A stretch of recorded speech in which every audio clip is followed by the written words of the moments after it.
welcome to the Paranormal Sideshow. I'm your host, John Edwards, and joined, as always, by my lovely wife, Stacy. Hello. And you are looking lovely today. Thank you. That's no problem. It's, hi, we're back. Mm-hmm. And we took a little thing some people like to call vacation. Muggles call it that. Mm-hmm. We normally call it hiding. And we were in hiding. Because where we're at right now, we're in a snowstorm. And hopefully you're not, because snowstorms suck, especially ones that start with ice, like what we're getting ready to go through. Mm-hmm. But you know where we were? Oh, if you're watching this, we're going to show you a picture. Oh, look how nice. Isn't that nice? So nice. Don't we look happy? Mm-hmm. And warm. Yeah. You know how warm my tushy was on that tree? That's a very warm tree. It was. You're quite the photographer. Oh, thank you. Do you take pictures? Do you take naughty pictures? He asked him knowingly. Got you the bounce. He asked him knowingly. He asked him knowingly. Wink, wink, nudge, nudge. If you don't know, just stop right now. Go away. We don't want non-Monties here. You got to have a little Monty Python in your life.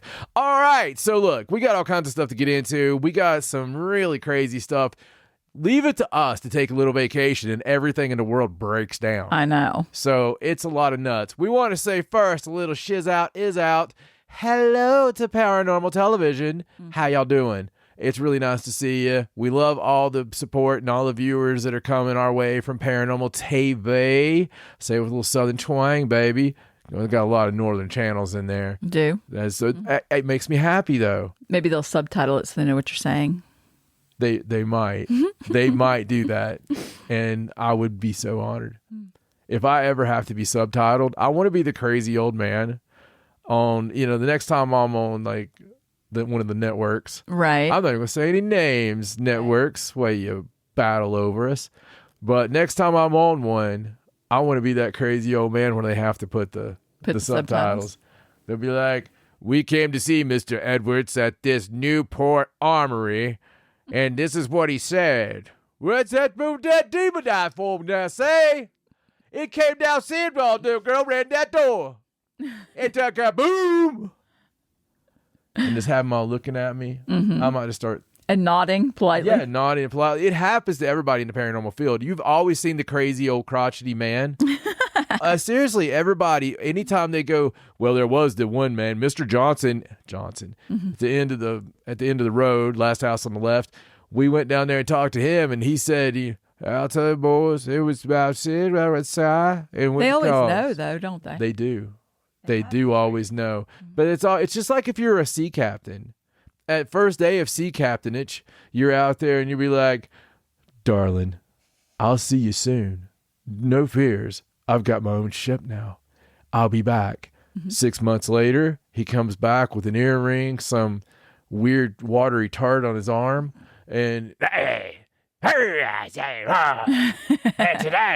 it's just something that happens. It happens to old wrestlers. Every old wrestler I know, they're always just like, hey boy, I keep waiting to happen. I've been in the business 20 years. I keep waiting for it to happen. What day does it happen when I'm giving advice to a young guy? And it's just like, Mr. Hawkins, wrestling name, can you tell me about what his... kind of have that nodes moment from your favorite movie. Right. One of your favorite movies. Right. I don't want to out you. But that was something we watched on our vacation, though. Yes. As well, me and Stacy, we have the best thing. Mm-hmm. So ever since our first vacation, darling, back in 97. Oh my God, I have the wrong year. Back in 98. It's okay. I was just going to let that one slide. When we had our first vacation. Because 97 was not a vacation. Well, depends on how you look at it. It wasn't a vacation where we went places. It was another kind of vacation. But anyway, back in 98, we stayed in Syracuse. And it was Hotel Syracuse. Very nice. Nice little place. Very nice. And we did a pool, like John and Yoko, man. We stayed in bed all day. That was our vacation. Funny enough, that's been our vacation several times. We just get the hell out of town. So nice. We just revel in the quietness of the room. We've had kids since we were kids. It's like, it's so quiet in here. Let's just sit. Yeah, it's just really nice. That's not all we do. No. But... It all starts with S's, but I'll just let you fill in all the words. And we, since that time, I remember that first day back in 98, we just left it on one channel, like one movie channel. And back then it was because we didn't have movie channels back home. It was like that redneck of a thing, you know, like we were just like, hey, Missy. We were young. They got the HBO in here. Did your family do what mine did? When you were on vacation as a kid, did they like check out what was going to be on HBO? Like, throughout, you know, like when you're, my dad did. I remember my dad waking me up at 3 a.m. to watch this movie about somebody and the Little People. Darby O'Gill and the Little People. Yeah, this was like, I think it was old school Disney Channel. It is. And he's like, you want to watch this? You know, he had like bought a TV Guide locally where we were staying. Right. And he had everything marked out because we didn't have movie channels back, you know. He could get all his movie watching on vacation. Dude, he woke me up at like 3 or 4 a.m. and to watch this movie, which was like, in my memory, one of the worst movies I've ever seen. It's actually not terrible. I've had such terrible experiences being woke up like that because I'm never happy. And like Halley's Comet, I was a kid, and it was like, well, I'm going to wake you up, take you to see Halley's Comet. I'm going to remind you of this conversation the next time you wake me up to watch video. Oh, that's completely different. When I'm sleeping. That's completely different. When I wake you up to see a video, it's something groundbreaking and earth-shattering. And important. Yes. Right that moment. Dude. Must see it right that second. Graham Hancock is on there talking about something that is lost in antiquity. We have to be here to know about it. I see. You can't tell me it's not interesting. I didn't say it wasn't interesting. So anyway, ever since then, back in the day, we just leave it on one channel, and it doesn't matter if we want to see the movie or not. We just have this little game where we'll watch whatever comes on. Right. And it's actually fun. You see a lot of movies you would never, because you know how it is. We are in a world where everything is at our fingertips. You have a device you carry around with you where whatever you want, you know, basically, as the old people would say, you want for nothing. Right. And it's all right there. Can you imagine as a kid being able to just look up a word or find out who that was starring in that movie? Or it's all these things that were like, drove us batty back in the day. Oh, I know. And especially us. That's something that every time we watch a movie, we're like, where do we know him from? It's like one of our big games. And it drives us nuts. And Stacy, like, dude, that's like her most visited site during a movie. Oh, honey. Oh, he was in Falcon and the Snowman in 1985. We saw that, right? Right? Maybe that's what it was. I mean, he was also in Star Wars. Oh. I'm scrolling back through the filmography. Wait a minute. It's exactly works. So all these vacations, all these years, we do that. Now, let me tell you, at our house, we have the fastest internet that money can buy. Okay. We have, obviously a full studio. Because we got tired of going to a studio. We have all of this stuff that's just ridiculous. My hashtag Bruce Wayne job requires that I have pretty nice equipment. And so because of this, you know, we also, with the kids and stuff, we have every streaming service, listen, this is not because I'm rich at all. This is stupid. And we just have all this because of things like COVID and, you know, reasons we can't go outside. Sorry, I coughed a little bit, but the last couple of years, not really been able to go to the movies and feel good about it. You know what I'm saying? And we've really deep dived on all this stuff. So when we go out of town, there should be no reason that we need to, you know, turn on a movie channel. No. But still yet, we still do the same game. So there we were, Sicily, 1938. But we were laying in bed and we had a great time. We did go out exploring and all that stuff. But man, we watched some movies. Let me tell you, I watched a movie about some immigrants that was great coming up to Ireland. And I don't know the names of these things, but it was a comedy, but it was actually really good. And I watched some horror movies I hadn't seen in a while. We watched the Alfred Hitchcock movie, the one Oh about my Alfred God. Hitchcock, and it was so The good. movie that's about Alfred Hitchcock. Yes. I never would have picked that movie to watch. I've got to watch it again. It is so good. If you've not seen it, you got to watch it. What a good, cute little love story, too. And, I mean, it's got a little bit of everything in it. It's really good. It's even suspenseful. Yeah, he's such a great actor. Yes. Anthony Hopkins is just Great job. amazing. It's hard to name. Can you name one he didn't do a good job in? I really can't. Like, he's such a character. I need to pull up his filmography and scroll through it. Yes, you actually do. But, I mean, that gets us full circle here. Pitch Perfect came on. Now, we've seen Pitch Perfect, I want to say 100 times. Well, it's just one of those movies you can just put on in the background. You know, it's got a few moments you want to watch, but mostly it can play and you know what's going on. I know what part I like to watch. What part's that? Do you know when the hot redhead comes in the shower with Anna Kendrick? Right. Shows nothing. And nothing.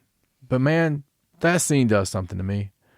That scene, that whenever I'm worried about like my blood flow or my veins or anything like that, I can watch that scene. There's a few scenes in a few movies that do that.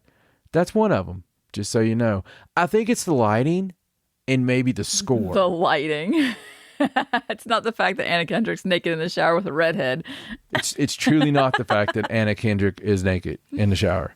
With a redhead? It's that redhead. Yeah, I know. I put the redhead in there. It's absolutely the redhead. So Paranormal TV. We are so excited to be part of this. I don't care if you're watching in Boston. I don't care if you're watching us in New York somewhere, because there's a few New Yorks. You could be in Albany. You could be in the city. You could be wherever. I don't care if you're watching us in freaking Mississippi, because we see you there too. You're there. Or Texas.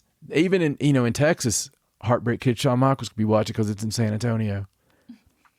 That's what I'm hoping for right now. If you know Shawn Michaels, because San Antonio is a little place, right? I've never been there. 4,000, 5,000 people or something like that. I don't know. Yeah, it's a joke. It's a joke, Stacy. It's a huge place. You're not supposed to play on like that. I was just agreeing with you. See what I have to deal with? I'm sorry. I'll start rebuffing everything you say. No, don't do that. Okay. All right. Anyway, patreon.com. Something important we have to talk about on that. Namely, we need you as a patron. There's a lot going. I'm not going to be like most of these shows and be like, well, yeah, the costs are mounting up and it costs a whole lot to get this done. Yeah, it costs your time and it costs the research and it does cost the bandwidth and it costs the equipment and it does cost a lot. It does, but I think your point is, even if nobody listened, we'd still spend the money and do it. Yeah, because we love it. Isn't that good to know? Yes. Like what I'm saying is, I've never posted on Facebook, it's time to clean up my Facebook. If somebody doesn't say hi, I'm going to cut you. You know, if I ever put that on there, I'm really going to mean that I'm going to bring a knife. It's going to be like something funny. I don't put that on there because I don't like ultimatums and things as such, because I don't react well to them. Right. Every time, old school listeners know this, every time someone's ever put that up, I've deleted them. I've always just deleted them, just wondering if they really liked me or something, and just was like, I wonder what happened to John, because no one's ever asked me. I'm gonna be like, well, I didn't respond to you for weeks, and I thought maybe that was about me. All of my Facebook friends must think I hate them because I got hacked and had to start my Facebook over again, but I have not refriended. You don't really like Facebook anyway. I don't really. I'm not a fan of social media. You're on the Sideshow though. I do go on the Sideshow group, yes. You do a lot of that. And, okay, listen, patreon.com is patreon.com/Paranormal Sideshow. Mm-hmm. So, a lot of stuff there, a lot of fun. We put up little videos and all that good stuff. We just really appreciate your support. It does help immensely. Yes, it does. So, if you're given to, another project out there or another good cause, another podcast, stop. And I actually do it with us. Because, you do it with us, you're going to remember it. Oh, you're never going to forget it. And on Facebook, I've always gave like the Facebook page, but listen, check this, okay? We got a lot of activity going on to the group. I finally broke down and made a group. I haven't done that like ever. And I've been a member of a million groups. And I started thinking, everything I do on Facebook's in my groups. I should probably make a group. So it's easy to find. It's Paranormal Sideshow. So search groups, search Paranormal Sideshow, or go to our page and find it that way. I'm sure I've got a link up there somewhere. Basically, go join our group. It's a lot of fun. And we actually have, talks about things like paranormal. But I put anything weird that's happening during the day, So if somebody has, relations with a duck and talks about it, that story's probably going up there. I don't know why it was a duck, but I don't know. Because they've got very interesting pieces. Have you ever seen one of those? I haven't seen. I've heard. I've heard. Yeah, a lot of twists and turns in that relationship. Right, so to speak. It's very strange. It's like solving a riddle or a puzzle or something. I feel bad for the other duck. I really do. It's quacks. All right, man. Other than that, youtube.com. You may be watching it now. Mm-hmm. We never know. But youtube.com/Paranormal Sideshow. That's the only stuff I'm pushing today. I thought it would be good. We want you to see us. We want to see you because we can. Especially you. And if you're listening to us right now, especially you, we can actually hear you when you're not there just because you've pressed us once. There's going to be the one like paranoid schizophrenic out there that's going to be like, holy crap. They can hear me. Holy crap. Are you there now? And for you, yes, I'm here. I'm totally here. It's okay, Timmy. Anyway, man, we got a lot to get into, a lot of fun, because the world has went off the. Yes. Well, it's been heading that way for a while. Yeah. So speaking of which, I got kind of list, but more kind of stories. Okay. Okay, you good with that? I'm good with that. All right. In consumer news, economic factors may take some spring out of the Easter Bunny's step this year. Economic factors may take some spring out of the Easter Bunny's step this year. Do you remember a few years ago, they put this video out, and it was like right when we were starting with misinformation and all that good stuff, and it became like buzzwords and all that stuff with fake news and what have you. And they were showing a video that showed all these stations throughout America saying the same thing, and they made like a 3-minute video where it was like, oh right, where they were saying the exact same sentences, the same words, exactly the same phrase. But they were able to piece it together just by using all the different people. Okay, so that was pretty crazy, but I mean, they do send those things out there, and that's how you get narratives, right? I thought it was kind of weird because I had our local television channel put out a UFO story. Now, I always pay attention when that happens. Whenever they put anything out with UFO, paranormal, I pay attention to it because it's cool, and I like to see what they're talking about. Well, they put this one out about how many UFO sightings had occurred in Tennessee, because we're right, Tennessee, Virginia, we get both. I, right off the bat, knew it was more of a national story and thought it was kind of funny that it was Tennessee. So, I read it. Well, funny enough, I decided to go to the same affiliate from the same kind of network on the Virginia side and look at theirs. And sure shooting, there was the same story with insert state here. It was Virginia with Virginia's numbers. Oh. On UFO sightings. How strange. So I kept doing that and found one for every state in the nation. They all had the exact same story, just they changed the state name and the number? And put a little paragraph difference in there about, to make it relevant. But so this is what the wording was on this thing. Okay. And I still think it was neat, even though it wasn't using 2021 numbers, which I was like, if you're going to put it out right at the first of the year, should you not use the year we just ended? But it's a little bit of a mishmash. It's got some 2018 data in there. And anyway, so how many UFO sightings have occurred in Tennessee? And Tennessee was actually one of the bigger ones. So I thought I'd put it in there. But it started out with talking about Bible's Book of Ezekiel. I swear to God, the first line, UFO sightings date back to biblical times. In the Bible's Book of Ezekiel, a mysterious ship is described as appearing from the sky blah, blah, blah, blah, blah. And it just keeps going, right? Right. And it talks about strange sightings in Rome. It starts talking about 4th century China when a moon boat was documented floating over the country, something we recently talked about on a show. How weird. Once every 12 years. You remember how weird that was? And it actually uses another one of your words. It says a smattering. A smattering. She uses it a lot. A smattering of other unfamiliar objects in the sky were noted in Germany in 1561, Hull, England in 1801. Yeah. And multiple times during World War II when Allied pilots used the term Foo Fighters to describe the odd circles of light pilots noticed flanking their planes during combat. Now, yes, that's all public knowledge, but to have a national, if you will, news story that has that, by the way, completely John's random mind, my son got us tickets to Foo Fighters. Oh, yes, for Christmas. Yeah, I can't wait. We got pretty cool seats. We're going before, and yeah, I'm excited because we had tickets to go see the Foo Fighters, that band, before everything shut down the first time, and so I never did get to go, and I've never seen them, and they're one of my favorites. Yeah. So I was very excited. Very weird. We haven't been to them, but anyway. No. Anyway, continue. Yeah. So the term UFO, blah, blah, blah, right? We know the term UFO. But it goes into the first recorded UFO sighting dates back to 1639 when, long before the era of planes and satellites, John Winthrop wrote in his diary about a large, strange light in the sky that shot back and forth. By the time he and other men on his boat got their wits about them, their vessel was a mile from where it had been and where they first spotted the light. All of their butts were very sore. Since its founding, don't say the butt part. Since its founding in 1974, the National UFO Reporting Center, or NUFORC, really? I mean, really?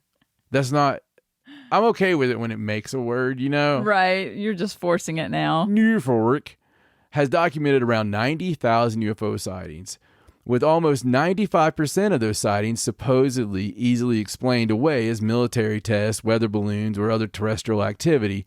Although, out of the, 146 sightings that the government looked into last year, they couldn't explain 145 of them. Something like that. No, yeah. It's literal one that they could explain. They could only explain one. The rest they had no idea. When they didn't have enough data to make they're like, we know it's not anyway. I always love it when they say, well, 98% of those can be explained away. Yeah, but that's not all of them.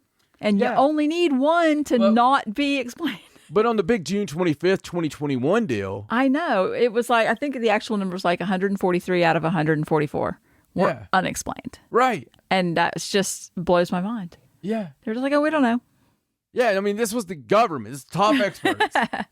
And that's, instead of running with that story, they went with the story of, well, they can't say it's UFOs. Right. Even though by definition, if they can't explain it, it's unidentified. Thank you. So anyway, this weird ass story that went everywhere.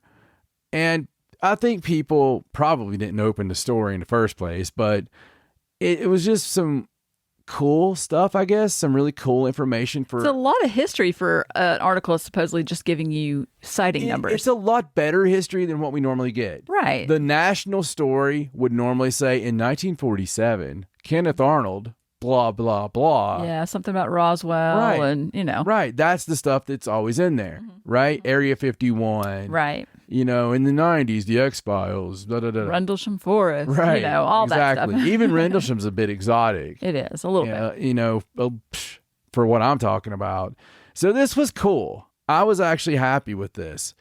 And this was before I realized it was in every state, which makes it cool and weird, but not in a bad way. This is like almost in a, we're trying to explain you a few things, Becky. Right. So, Tennessee by the numbers. You interested? UFO sightings, 1,556. I don't know if they mean that year or whatever, but it goes straight into 5 separate witnesses from the Tennessee towns of Knoxville, Cleveland, Kingston, Coalfield, and Murfreesboro made a report on March 29th, 2019. That's a really big area, by the way, to the National UFO Reporting Center Reports claimed a fireball and various lights passed over the sky over the course of about 10 seconds. In 2018, Tennessee was ranked among the top 6 states for UFO sightings in UFO's Cases of Interest 2018 edition. The first documented image of a UFO was captured in 1870 on the summit of Mount Washington in New Hampshire. It goes right into that. That's weird. Yeah, well, another one we love talking about. And it's like, it goes right, then it gets into Mount Rainier and Kenneth Arnold and all that stuff, which I'm fine with once you've, gave all the other ones. And then it's like a surge of eyewitness accounts begot even more sightings along with attempts to protect against invasions and abductions. More than 40,000 Americans bought into alien protection insurance, which offers customers monetary relief should a loved one get carted away by the little green men. One Roper poll in 1991 suggests that around 4 million Americans believe they've been abducted by aliens. That seems about right. Mm-hmm. Yeah.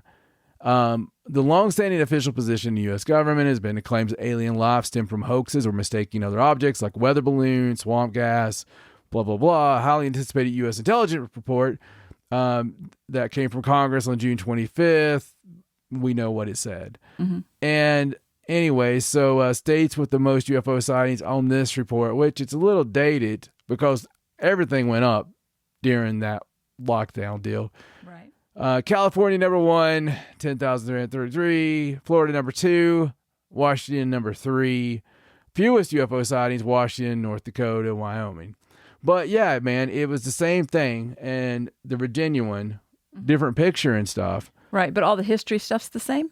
It's weird because even the type's different because of the website or whatever. But it got Virginia by the numbers, and it gives a little Virginia story, like just a little small Virginia story. It's about Norfolk and Virginia Beach, right? And about one of the better sightings, and then it goes straight into that other stuff. I just thought that was interesting because you think you're getting something special, but it's the same stuff you're giving all the other girls. Mm-hmm. I better be good. That's all I'm saying. But speaking of good. This one is a great story. Okay. I really dig this because this one got me, man. Listen. This is right down the alley of, are you seriously going to try to explain it with that? Okay. So. I love those. Yeah. Instead of sending this one to you, dear. Okay. I had to pull this out. Oh, it must be pretty good if you didn't send it to me. It's always good if I pull it out. So this was on Science Alert. Okay. There's a rare hallucination that makes you see tiny people, and nobody knows why. Well, I know why. I can guess. Because you're seeing tiny people. Yes. Dear God.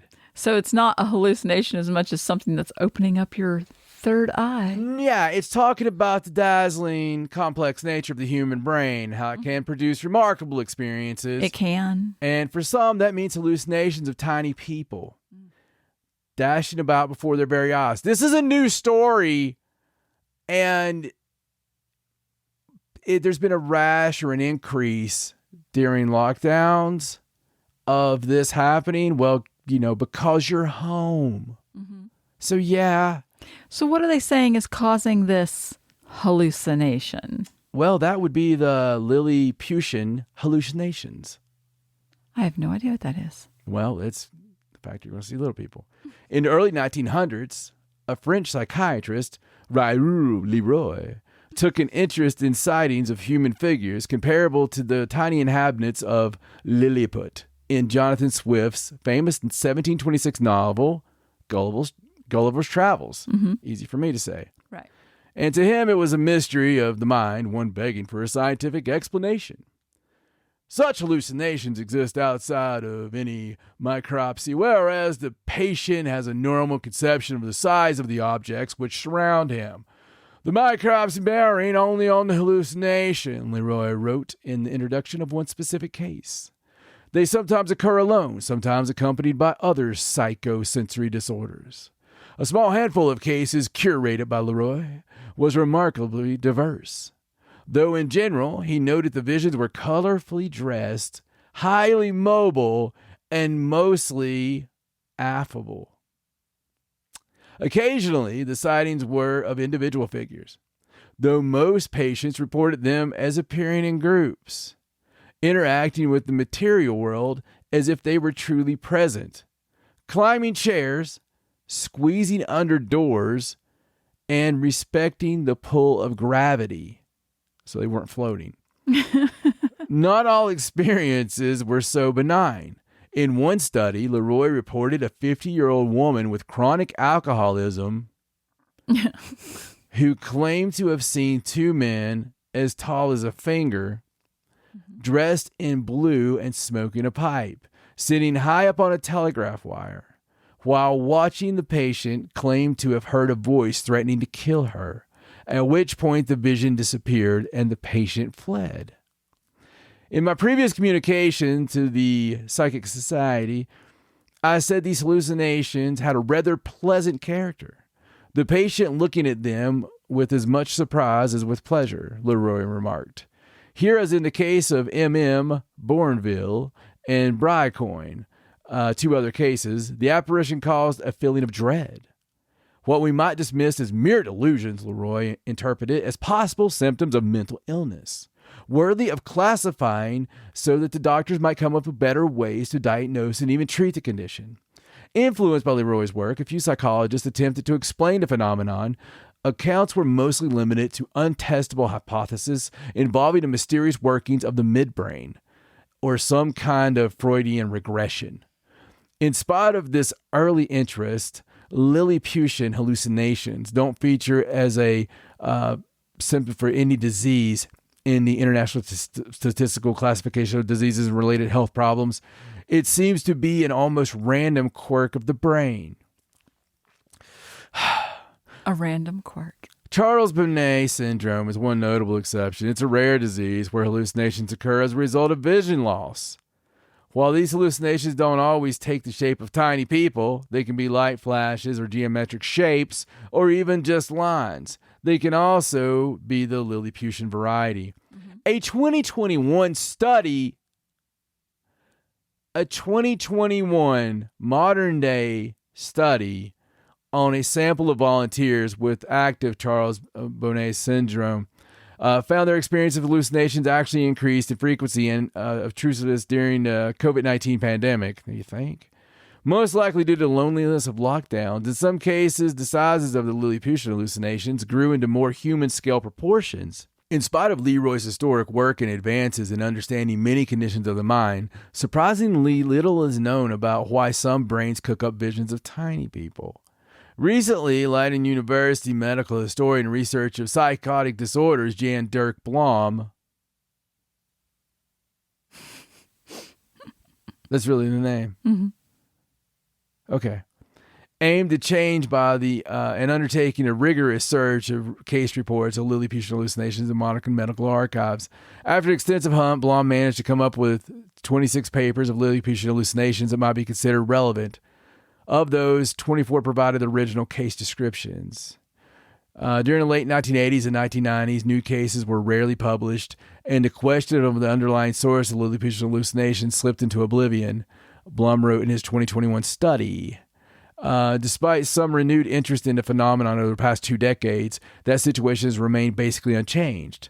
Turning his search to more historical and less clinical references, including book chapters and medical theses, Blum eventually put together a catalog of 226 unique cases to compare and contrast.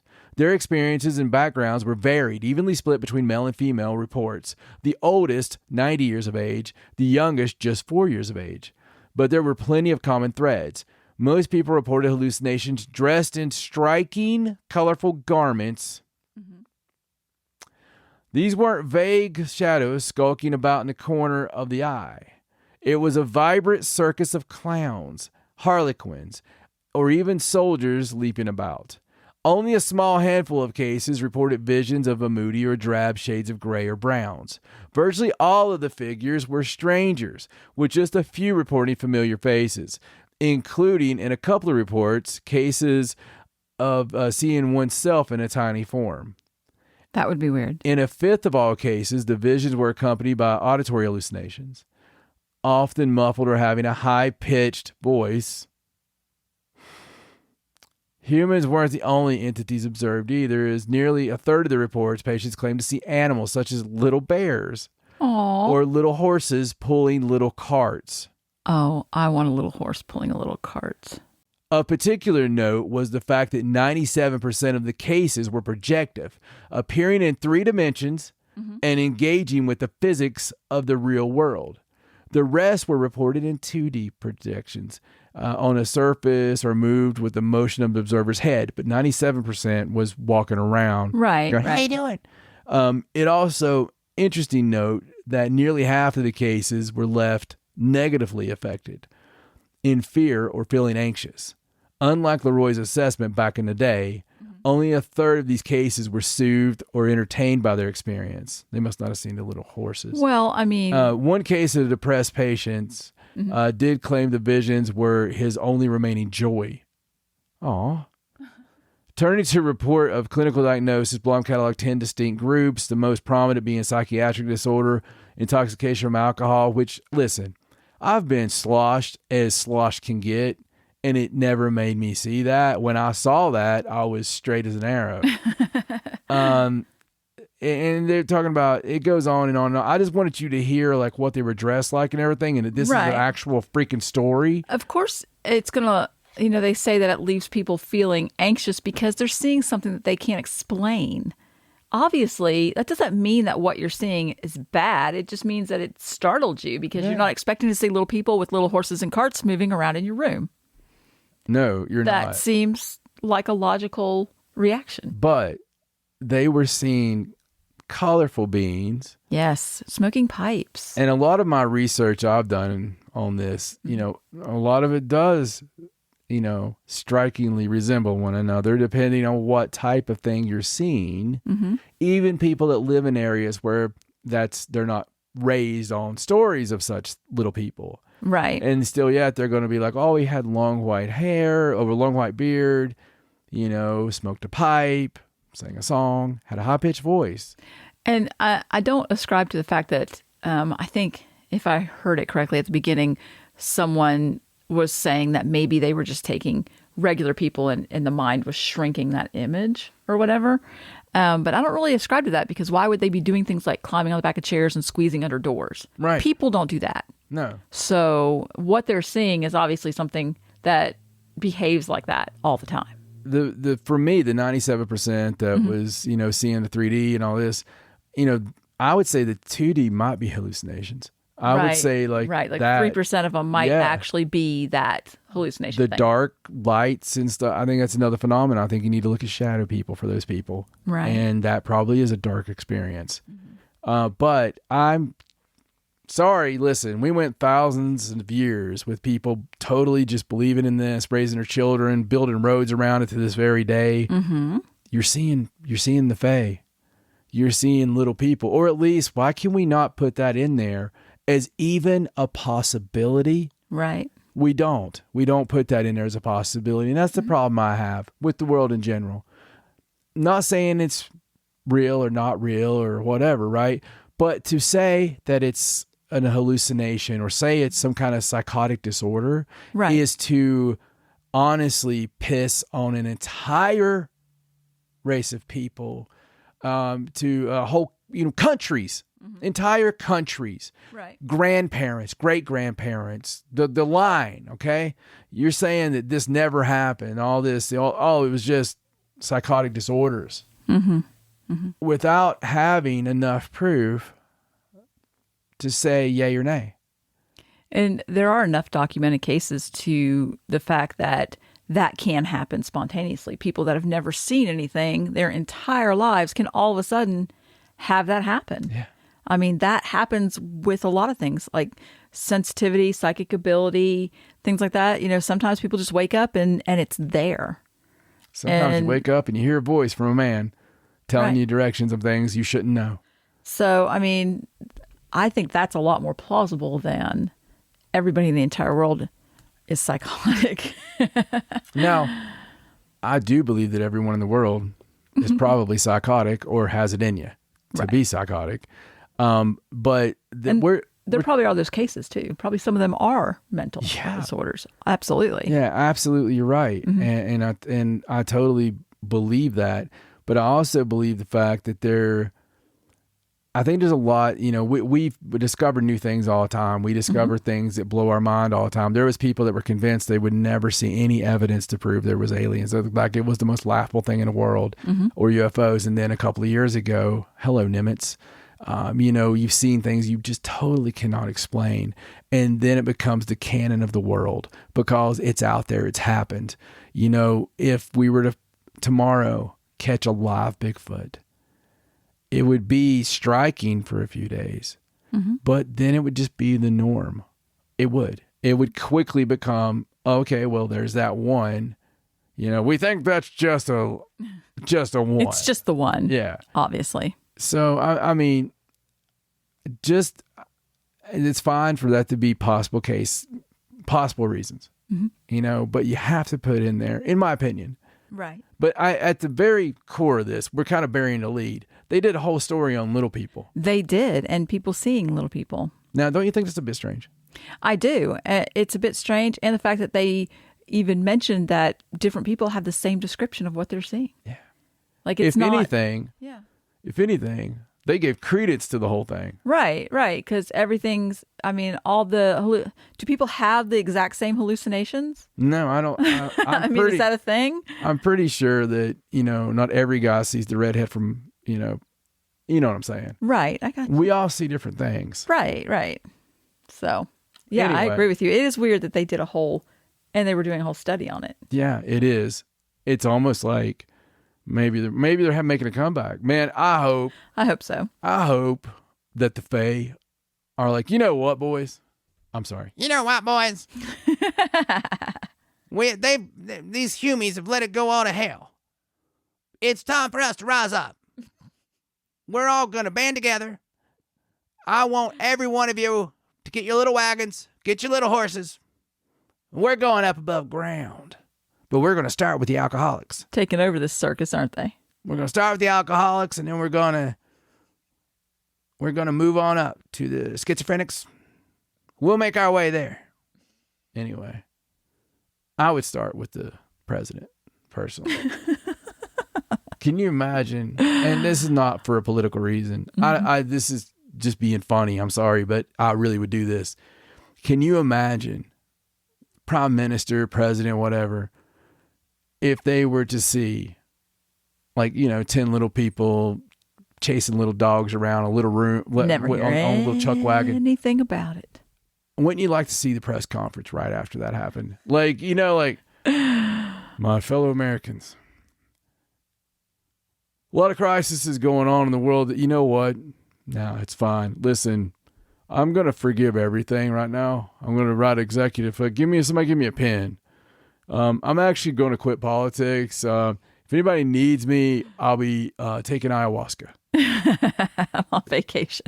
I just think that paradigms, they can shift really easy. Quickly. Yeah. Very quickly. Yeah. When you actually see or hear something that you didn't think you were going to, trust me, it happens.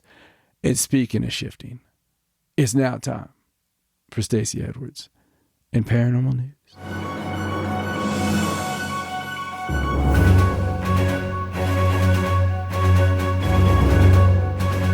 All right, so let's get to the news. Let's. All right, so let's start our news like we usually do with some UFO and what's going on with the search for extraterrestrial life and UAPs, I guess I should say, right? Is that what it is? UAPs. UAPs. So if you study them, you're a U-apologist. Yes, U-apologist. All right. So the government's been talking about starting the new department to investigate UFOs. It's going to be this whole new thing, and they're going to really get into it and make this whole new department. And they've been batting that around for a while. However, the National Defense Authorization Act for 2022 was just recently passed. Mm-hmm. Now, in this particular authorization act, it does say that they have 180 days to develop this department. There's a time limit on it now. They can sail around the world in a balloon too. It has to be done. They can. And there's some controversy with it. Some people are really happy about this legislation. They think that it's the best legislation we've had since, Blue Book. People in the government. Right. And then there are some people that are really concerned about the way this is going about. Like they feel like this is just another way to start the secrecy thing all over again. And the reason that they think that is because the new UAP office is going to be inside the Office of the Undersecretary of Defense for Intelligence and Security. And according to like Lou Elizondo, he's like, if you want to keep things secret, that's the best place to put it. But they did set, like I said, the time limit on how long they have. They did say that they have to report to Congress like twice a year. They have to do the yearly report. Doesn't say that has to be public. Just says that they have to report that. I didn't see anything that said that, I'm sure you can do FOIA requests and stuff like that, but I didn't see anything that said that they had to let that out, but it did also have this provision in there that I thought was really interesting, the way that it's worded. There's going to be rapid field investigations of UAP incidents, including adverse physiological effects. In other words, the testing of materials, medical studies, testing people that have seen these things to see if it had any effect on them personally. It did have the thing in there about testing any material that was found from any of these reports. And there is a potential for future investment for trying to replicate anything they found. So basically, they have the ability now to request funding to reverse engineer any kind of weird objects they would find, any materials or crafts. Just to request funding for it. I don't know, man. There's going to be that small sect of people who are going to mistrust anything the government does anyway. Absolutely. Regardless, right? In recent months, I can't say that the government's given them much reason to trust them. Right. About anything. Okay, so it's not, you're not really up there in my circle of trust right now. And I get that. And if Lou Elizondo is saying this is the one, like this is the shutdown department. Right. My whole thing is, I guess I'm a little bit more positive of a person. I'm really glad the conversation's happening. I'm glad that we have an official, because we could just not.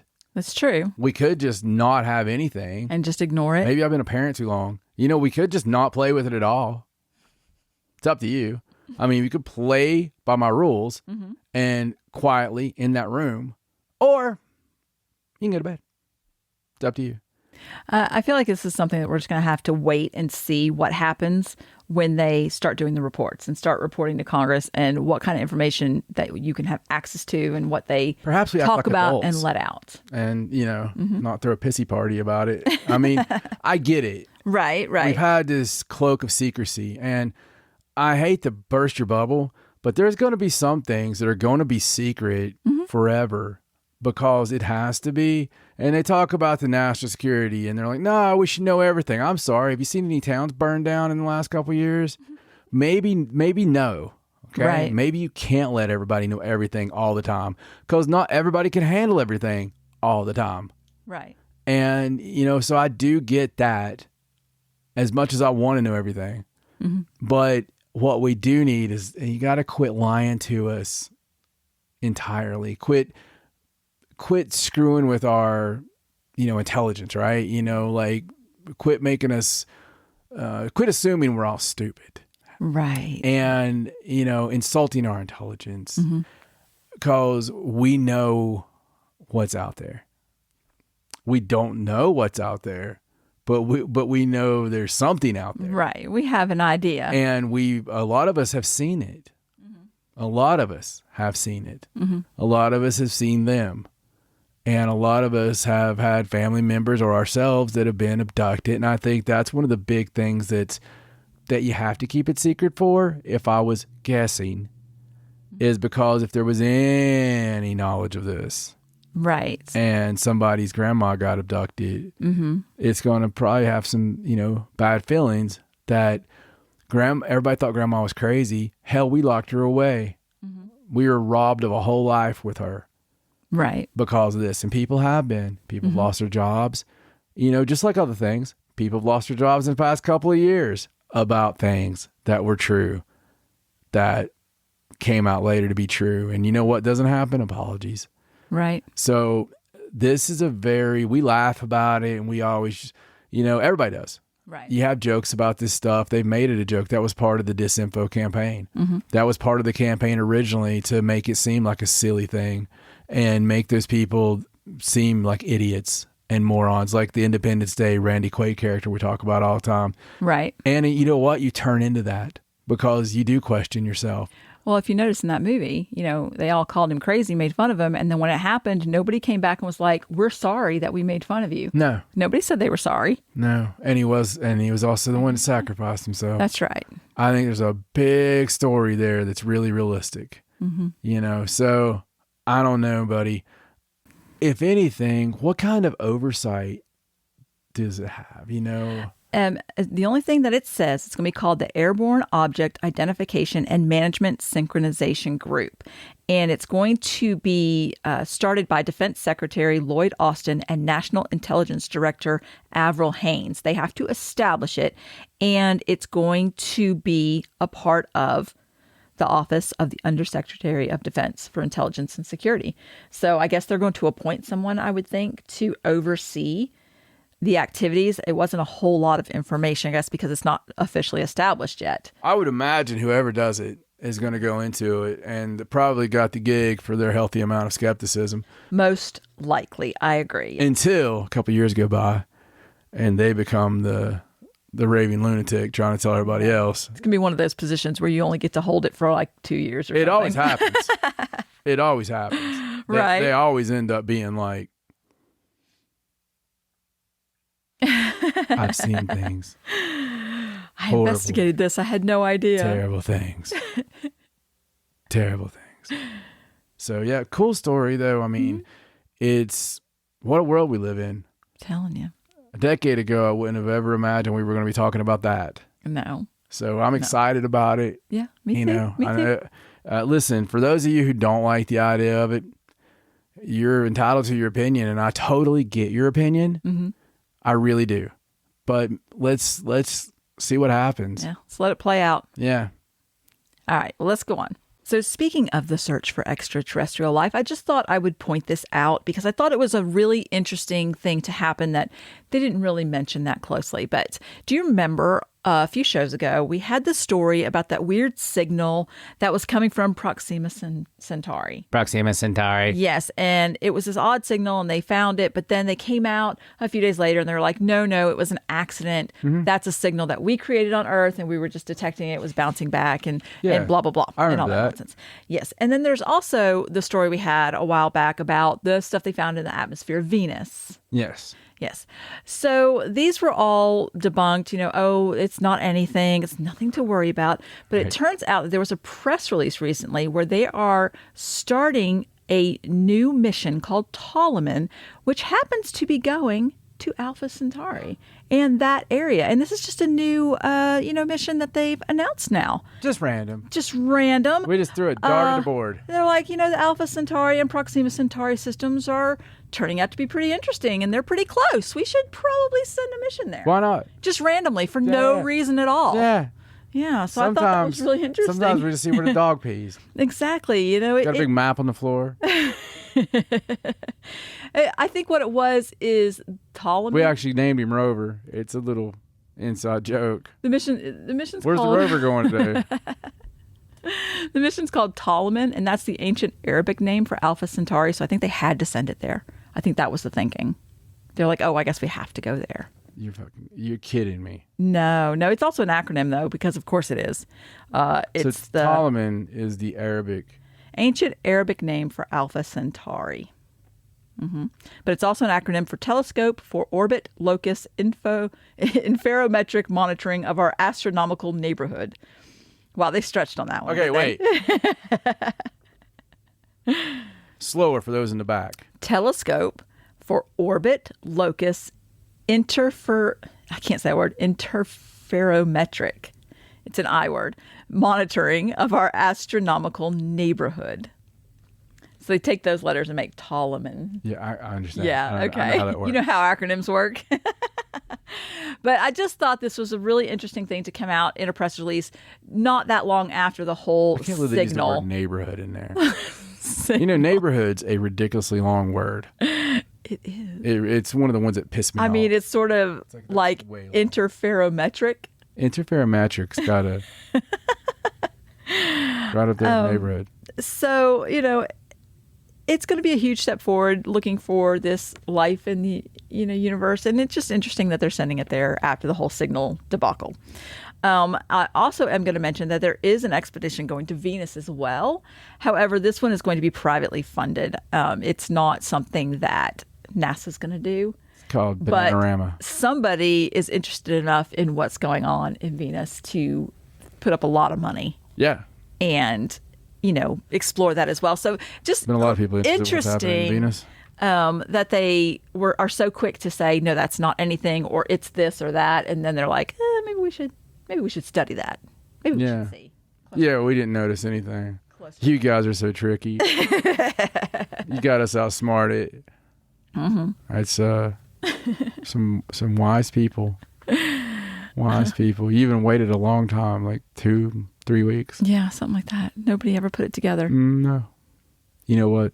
People probably didn't. No, I know. Isn't that awful? Yeah. So speaking of weird news stories and how it influences how people think, this one made me a little bit on the angry side. Oh. And this is it's a story that was going around a little while ago, a few weeks ago. And I wasn't really going to cover the story because it's not what it says it is. Like, the headline's very misleading, but I thought I would mention it. And it's about the headline. It said, NASA just hired 24 theologians to assess how the world would react to the discovery of extraterrestrial life. Well, now, this one was shared a lot.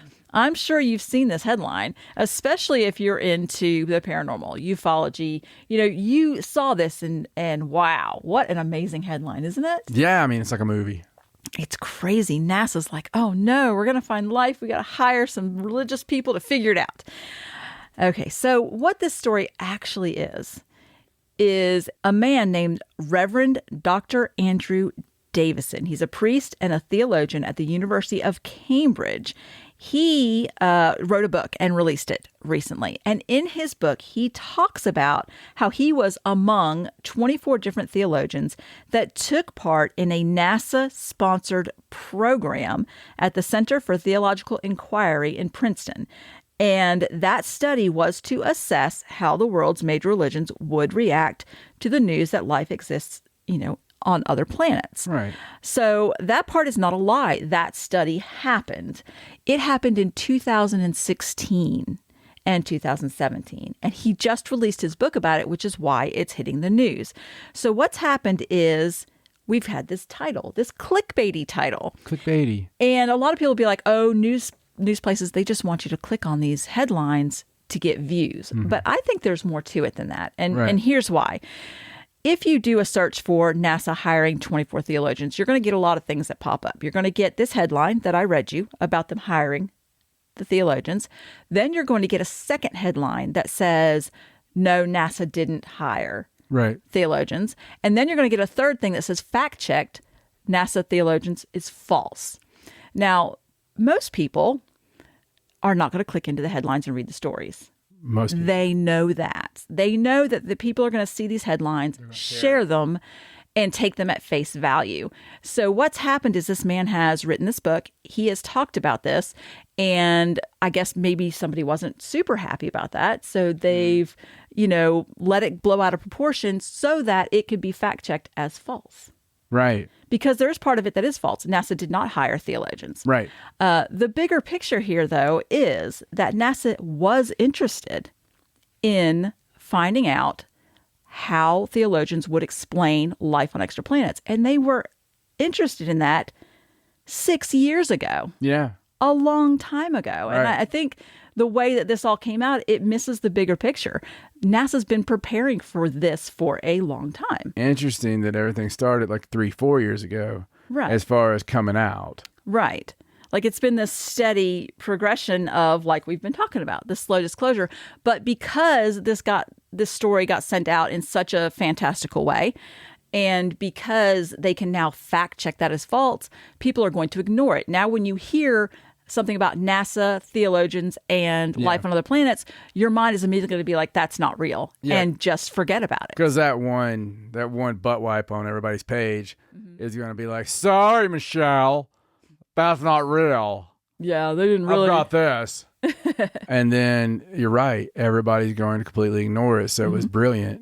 It's a brilliant way to have the news come out, but then hide the truth in plain sight. Make people not see it. Because, no, NASA did not hire them. In a few years, only thing people remember is that fact check. Right, is that was false. And they'll be like, no, that was a stupid story. That was proven false years ago. No, but no, we're not going to listen to you. Exactly. So, just interesting. I think the bigger point is that no, NASA didn't hire them, but they funded the study. They were the ones that were interested. They were hoping, if you read the story, they were hoping that theologians would get together, talk about this, and then start writing books about it, start putting stuff out there, sort of like this guy did. They really wanted that information. They wanted to know how to tell the world. Regretfully, though, when they did get them in the room, they all ended up killing one another. So just be careful. Like, if there's a public service announcement here, always click into the story. Even if it seems fantastical, there's usually a grain of truth there. Sometimes there's not, but you're never going to know unless you open it up and read the whole story. Sort of like when they first came out with the whole ATIP thing. And remember, buried way down in the story was that little tidbit about them having materials and, having this building and this warehouse. And that was not even featured in the story. It wasn't in the headline. People just read the tip. Way down in the story there. So good work. That was really good work. Thank you. I don't get angered very often. No, you don't. Thank God. You're a Libra. This is true. I'm lucky. This is true. All right. So let's talk about another story. And this one is another one that has a crazy headline, not quite as bad, but it talks about China and how they built an artificial moon. That's a crazy headline. Gravitary. What in the world did I just say? Gravitary. A gravity experiment. Oh. I hate that gravitary. Gravitary terrible. sucks. Now, this one, it's understandable that people are going to think that they actually built an actual moon. I thought they made an artificial sun. They do have an artificial sun. That's a different experiment. That's like a whole nuclear fusion experiment. Yeah, right. This is different. Which is actually good. I mean, if it works. Right. Because it could save a lot of things like pollution, and God knows they need to do that. Well, when you first read this headline, you're thinking, oh, they actually built like a big round moon that they're going to put in the sky. That is not the case. That's what a lot of people think. What they built wasn't a quote artificial moon research facility. And they made an area, a little circle area, 2 feet in diameter, just this little tiny area where they've used, it's like a vacuum chamber where they've used magnetic fields to make the gravity disappear and have that particular little area simulate the surface of the moon. And what they have done that for is to test technology in prolonged low gravity environments. Essentially, China eventually wants to make a lunar base on the moon. They want people to be able to stay up there. So they want to see how the technology is going to react to that. How over time. It's not exactly not exactly a moon. Not exactly an artificial moon, now is it? It's not. Now, the reason that it's so believable is because there was a story several years ago, and we did the story like in 2018, where they wanted to launch satellites that they called artificial moons over some of their cities to provide extra light so that they could cut back on electricity. So they have talked about, now that was supposed to happen like this year. Yeah. Or actually in 2020, that I don't know what happened to that. That sort of fell off the wayside. Maybe they couldn't do it. But they did talk about that extensively. I know they said back then that it could have the bad effect of starting some kind of pandemic or something. I don't know. but I don't know what happened. It's like their focus shifted away from something else. I don't know what happened. No, it's hard to tell. But that never happened. But see, them talking about that makes you think automatically that they're going to launch something into the air. But that's not what this is. This is just a research facility. It is a good idea if they're planning on sending people and wanting to do a base on the moon. They do have this area now where they can test it. It's obviously just a small. It's not like they're going to be putting people in there. Right. You know, it's just strictly for machines Unless it and uses technology. little people. They said they can do some. They can fit wagons. That's true. The little horse and wagons Little and stuff. parts. They can do impact tests that just, take a few seconds to see how things can land. But, they can leave things in there and see what happens after months. Didn't land very well. No, it didn't. So that's another one. Speaking of China and weird stuff from China, what about that little house they found on the moon? Oh, the mystery hut turned out to be a rock. So we know now. Yeah, we know now it turned out to be a rock. I don't think we even were able to do that story because we took a break. So. No, yeah, I know. But most people have heard about it. Yeah, they saw the weird thing in the distance and they started heading over to it. And it looked like a little hut. It did look like a little hut on the horizon. I was hoping for a little hermit. And officially they're saying it's a rock. I don't know if Did that's we get a really picture of this rock? Because we got a lot of pictures of the hut. There possibly was, yes, a picture with the article. Of course, all you have to do is show you a picture of a rock. Right. I mean, look, it's a rock. Here it is. So I don't know. That's what they're saying officially, that it was a rock that was just on the edge of the crater. I kind of expected it to be a rock. I did, or I expected them to say it was a rock. Yeah. I mean, if they really found a little house on the moon and there was somebody in there, do you really think they'd be like, guess what we found? This is Tom. He's been living on the moon. He's half salamander, half platypus. So, Satipus. A satipus. Platypuses are weird enough. You don't need to be halving them with anything. They're already half duck, half beaver.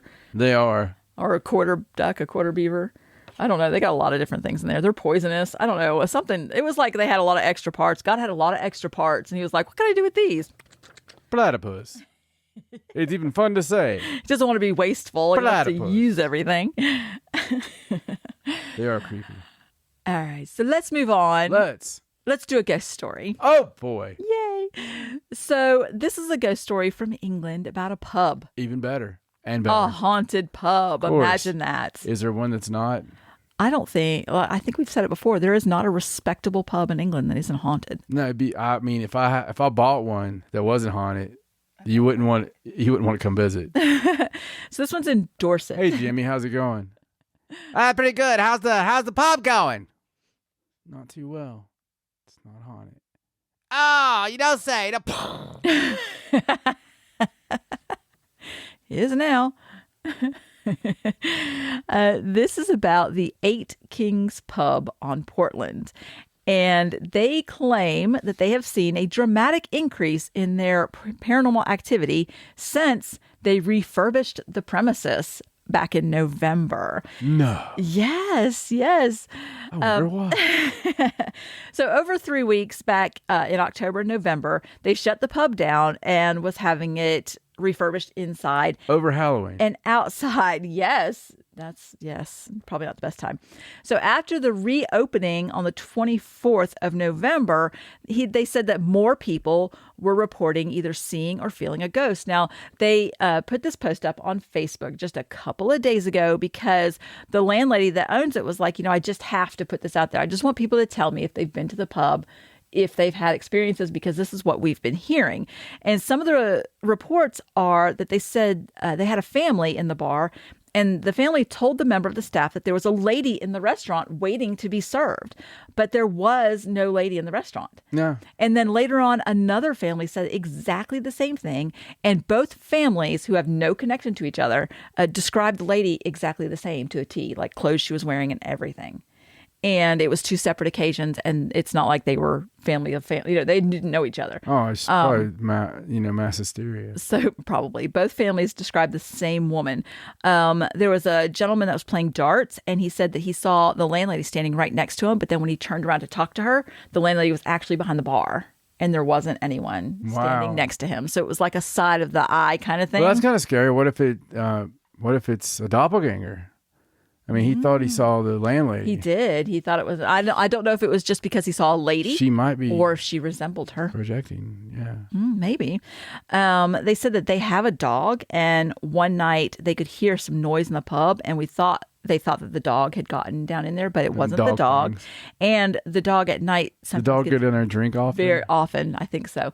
And that's probably why the dog gets anxious in the middle of the night sometimes when there's noises. And, animals can tell when there's activity going on. Jerry.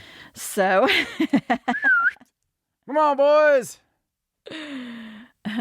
so very interesting, just different reports. And if you go on the Facebook and look at the comments, a lot of people are on there saying, either they have seen something, they haven't, but everybody sort of has the same impression that they never feel really scared. They're like, whatever's there is very happy feeling. I'm sure it's very happy warm Philly. environment. Yeah. So they're not terribly Pub ghost ain't bad. worried about it. Like maybe it's spooky, but they don't really, they're happy with their ghosts. They're good. They're good with it. It's England. Everywhere's got ghosts. I mean, like you said, it just adds flavor.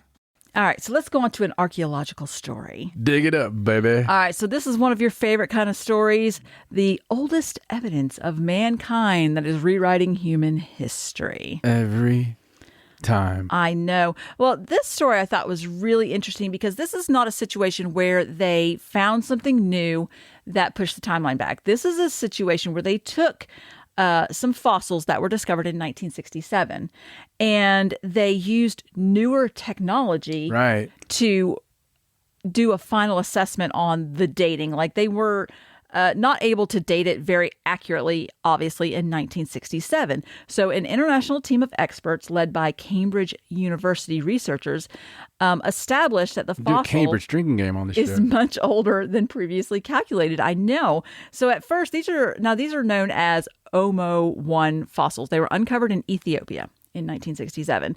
And what they did was they took some chemical fingerprints of volcanic ash layers that were found above and below where the fossil was found. Seems legit. And they give a whole explanation in this article about sense. how they did it. I'm not going to go through all that. Careful. But essentially, the dating of it went from 200,000 years ago to 230,000 years ago. Oh.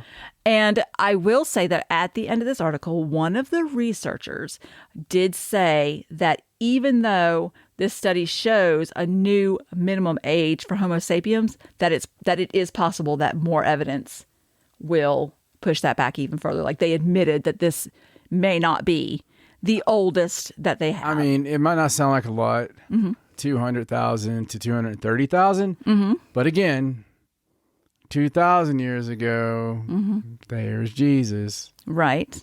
It's not.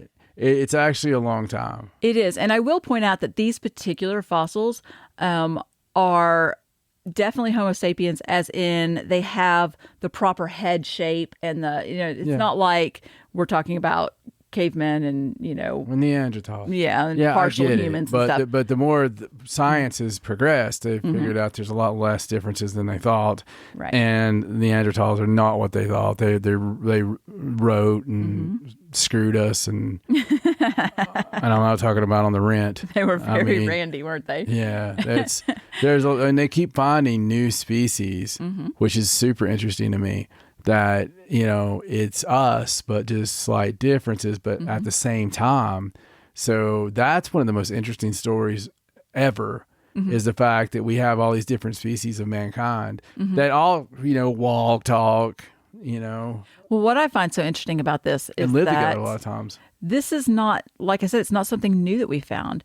This is something we already had that needed to be retested. I mean, there's a very good possibility that we already found everything we need to answer all our questions. Well, we just don't have the technology to get that information yet. We've talked about this a lot. There's stuff in museums that was misidentified because we just didn't know at the time. We know so much more now. Right. And they're filled with such things that need to be looked at again, or was just scoffed at, or even our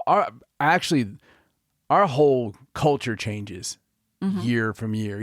There would have been things that we wouldn't have been allowed to say 40 years ago. And what about all the stories we have where people are like, oh, I discovered this in the back room and had been, quote, lost.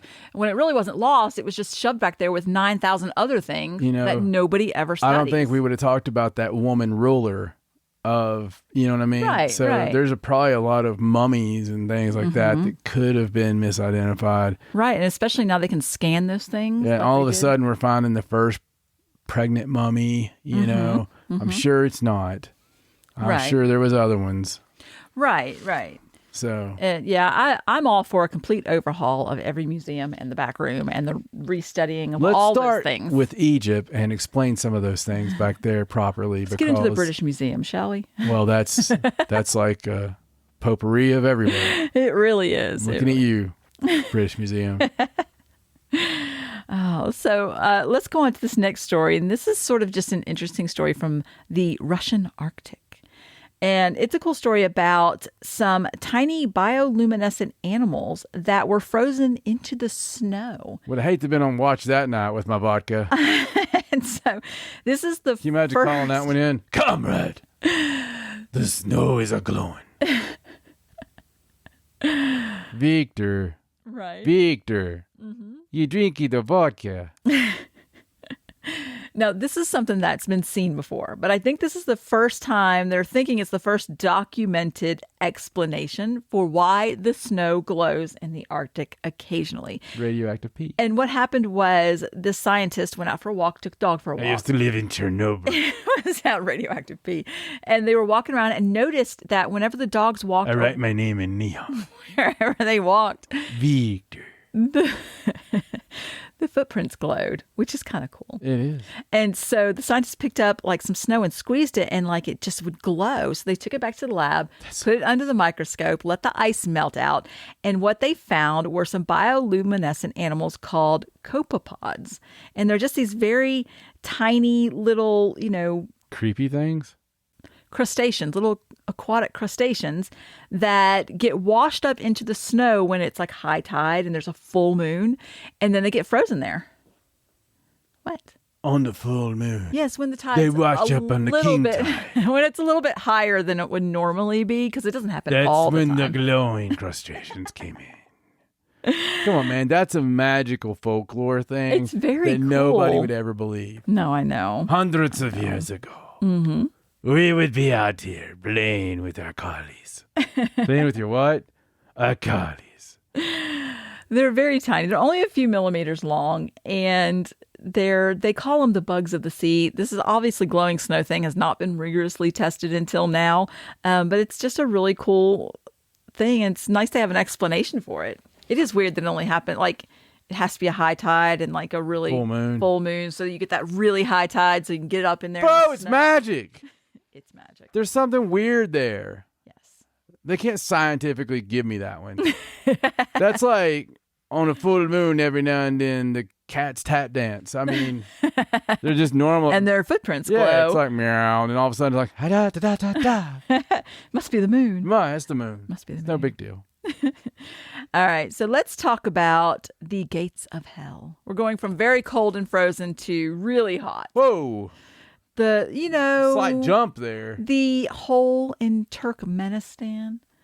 They call it the gates of hell. I do know. Yes, so It's we've that seen natural pictures. gas. I'm showing pictures right now, I'm sure. Yes, it's the natural gas. It's been burning forever. I've always wanted to go Yes. throw something down it. Well, the leader of Turkmenistan, the president, has decided that he wants it to be shut. He wants it extinguished and closed. No more gates of hell. He says it negatively affects both the environment and the health of the people living nearby. Doesn't affect tourism. That they're I bet losing- tourism's beaming. They're losing valuable natural resources for which they could get significant profits and use them for improving the well-being of our people. Now, officially, it's called the Darvaza Gas Crater, and it's a blazing pit in the middle of the Karakum Desert. And, it's been a draw for tourists that are permitted to visit there. I don't think they have a huge tourism thing going on in Turkmenistan. It's a lot of husbands and wives that are on the outs. It's about Oddly enough, a lot of the, half of the couple usually ends up staying. Yeah, terrible accidents there. It's about 200 feet wide and at least 70 feet deep. So the crater's formation, it's really a mystery how it formed. I think the official story is that there was some Soviet drilling accident in 1971, and supposedly the geologists lit full moon. one of the large sinkholes created by the accident on fire to try and burn off the methane. But it just never stopped burning. The methane leak. The comrade. Oh.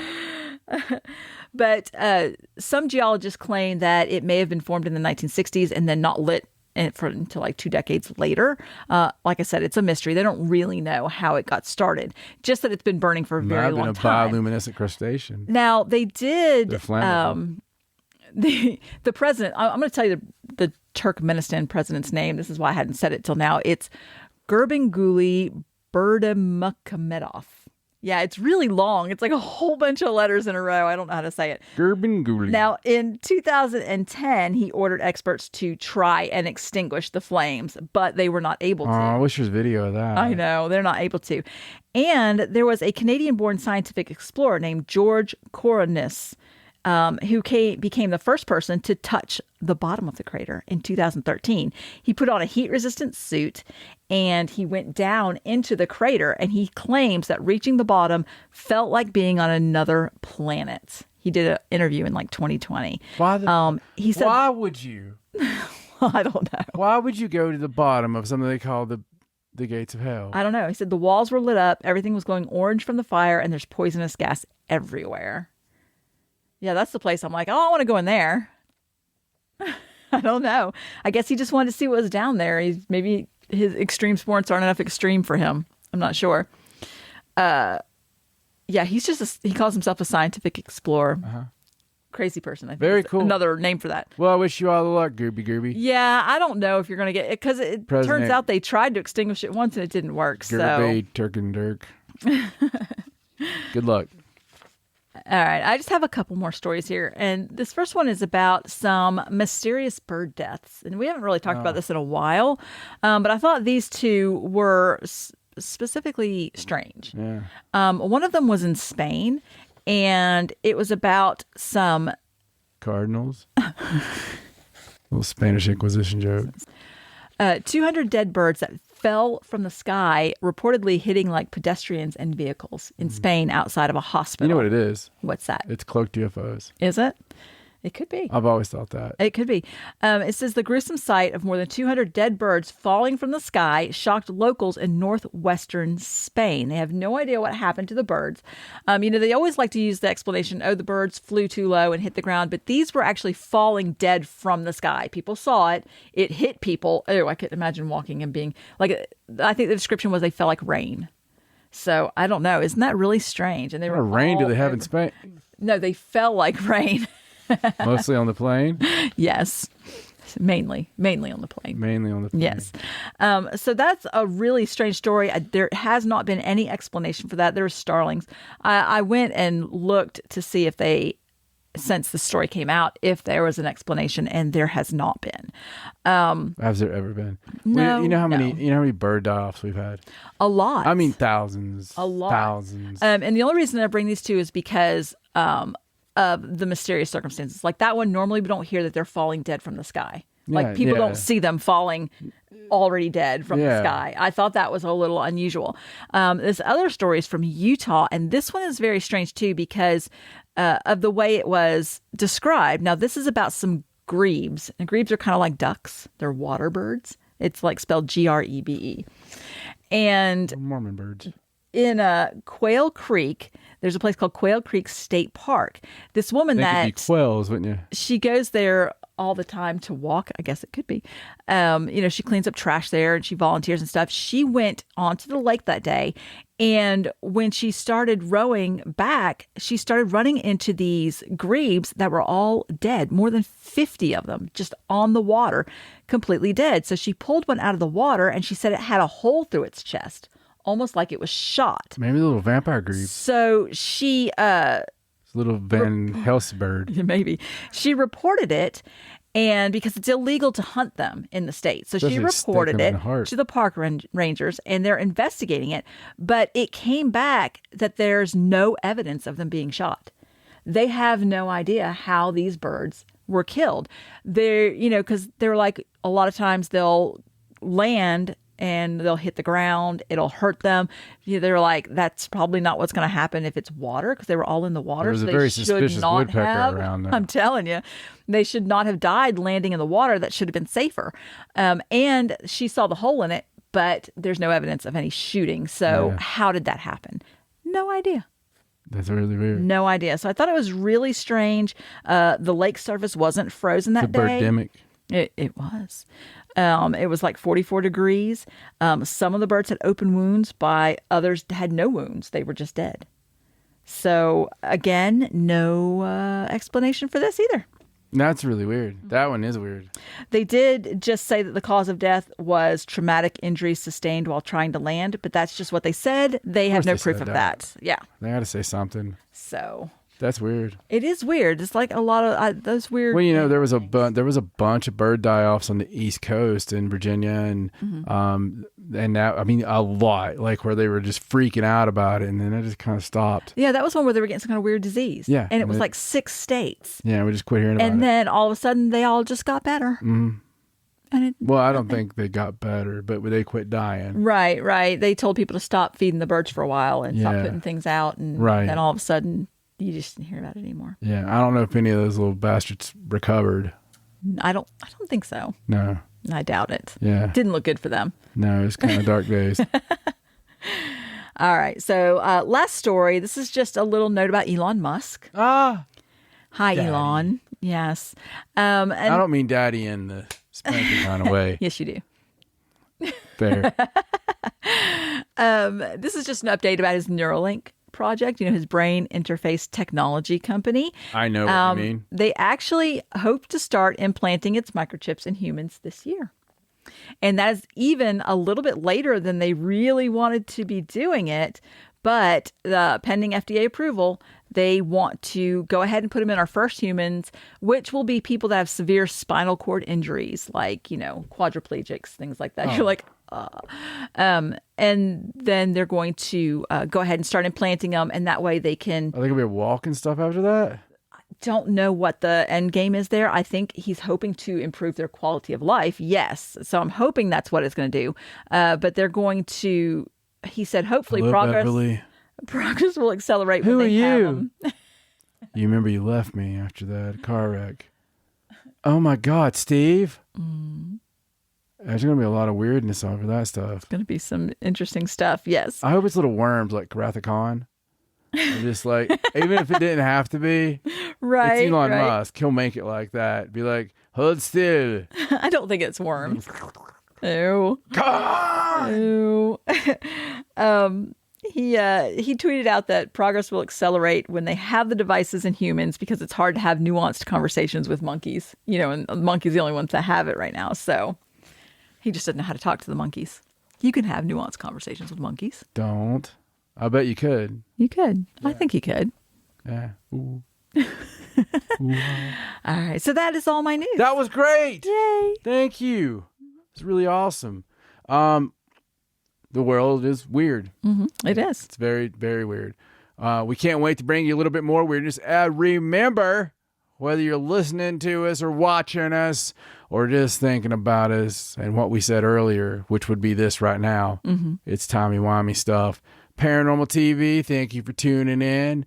If you're tuning in all of the regular places, thank you as well. We love you just the same.